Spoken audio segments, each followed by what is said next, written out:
Minnesotans learned Wednesday the next steps from Governor Walz on business restrictions and guidance for social gatherings. The governor initially ordered a 4-week pause on activities that expire Friday. Here are some of the highlights from the new guidance announced Wednesday. Restaurants and bars are to remain closed to indoor customers for another 3 weeks.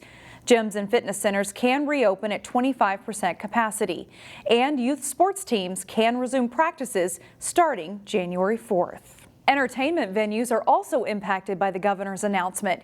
Here's Pafua Yang with more on the business impact at the Earle Brown Heritage Center in Brooklyn Center. Entertainment and event venues across the metro have been severely impacted by the COVID-19 pandemic.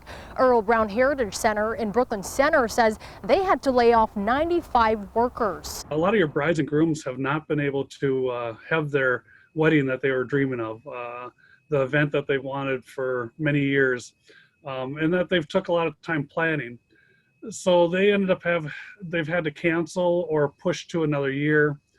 Some have just gotten married in their backyards, but most of them have actually moved to another year, another date. Last month, Governor Tim Walz placed a 4-week dial back on social gatherings and businesses, including event centers.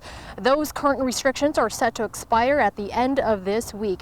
Bruce Ballinger, the general manager for Earle Brown, says since opening up 30 years ago, 2020 has been one of their worst years in revenue. He believes they'll end up losing $4 million. But Ballinger says he's seeing positive movements happening as 2021 emerges. My hope is that with the vaccines that are coming out, that we're able to start operating again in the spring. And by fall, that our corporate clients are confident enough to come back to meetings. State lawmakers did pass an economic relief package for small businesses that includes $88 million in direct payments to restaurants, bars, and gyms. A reminder for you, of course, we'll have more information on the governor's announcement from Wednesday on our website, ccxmedia.org. A Minneapolis man is accused of driving drunk before he crashed his vehicle in a Brooklyn Center parking lot, killing a Robbinsdale teen. Demetrius Baldwin is charged with criminal vehicular homicide in connection with the crash early Sunday morning. 15-year-old Kieres Benford of Robbinsdale died in that crash. According to the criminal complaint, Baldwin left the scene of the crash. Police located him at a hospital where he's being treated for injuries. The complaint says Baldwin was a relative of the teen who attended Minneapolis North High School. The transformation of the Mississippi River Gateway Park took another step forward this week. The Brooklyn Park City Council voted to transfer 2 undeveloped parcels of land called the Environmental Nature Area to Three Rivers Park District for a recreation easement. This land is on the east side of West River Road and it totals just over 5 acres. Three Rivers will work to develop a plan for the park. The process continues in January with starting the design phase for both sides of the park.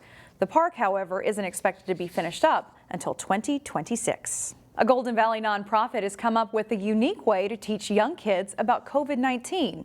Delane Cleveland joins us now with more. A Golden Valley nonprofit says it has come out with a valuable tool to teach children and families about COVID-19, a coloring book. We hope to help children and along with the children, their families or the caregivers to cope with this present situation. Headwaters Relief Organization recently produced a coloring book called When We All Wore Masks. It's one of several coloring books the nonprofit disaster relief organization came out with during the pandemic to teach kids about what the coronavirus is, how it's transmitted, and the different measures being used to help prevent the spread. Headwaters distributed the books to different nonprofits, churches, and families in all 50 states and 4 countries. Over the years, Headwaters has produced 10 different children's books to help kids who have been involved with various natural disasters. Everybody's struggling in their personal life. We still have enough people, enough resources that people want to dedicate to help each other. And that gives us a very sense of happiness to me, and it's very rewarding feeling. Anyone interested in a book can request one through the Headwaters website. Meanwhile, the organization is working on another initiative to help people through the pandemic called the Phone Pal program, where volunteers reach out to elderly who have experienced isolation and need someone to talk to. They have volunteers lined up. Now they just need participants who are willing to be contacted. You can find out more information on our website at ccxmedia.org. Today's standout student has one foot in high school and the other in college. Josh Strong is a senior at Champlin Park High School and is already earning college credit at the University of Minnesota. Strong has big goals too. He is committed to play basketball at the University of Minnesota Duluth and hopes to graduate college in 2 years, then earn his master's degree. He received a 35 on the ACT. So congratulations and good luck go out to our standout student, Josh Strong. And as we go to break, here are some of the sights at the Hilde Performance Center in Plymouth. Staff decorated the venue despite concerts being canceled.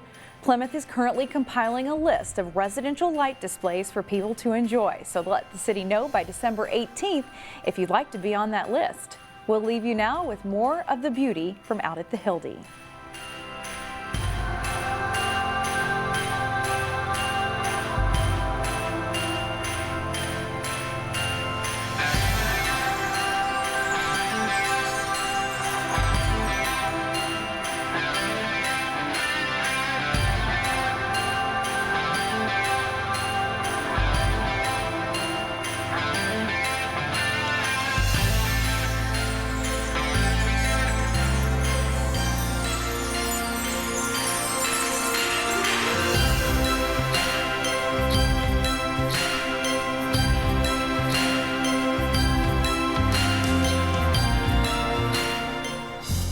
Find more local news stories at ccxmedia.org and follow us on social media.